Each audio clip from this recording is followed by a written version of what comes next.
during the last hearing, she did mention na siya po ay a love child, right? Okay?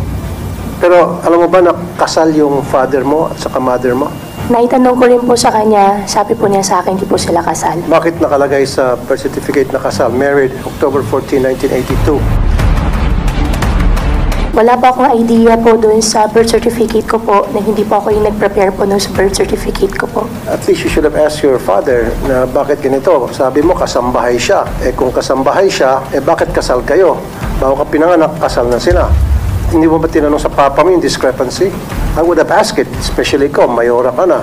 Your Honor, hindi po kasi namin pinag-uusapan po sa bahay. No, I don't think so. Halatang may mga butas ng my statement mo kasi you should have asked your father, Dad, kung ako'y love child, how come na kasal pala kayo ng nanay ko? Eh tapos pa na yung sabi mo na buntis lang at pagkatapos ng mabuntis, umalis na yung nanay mo.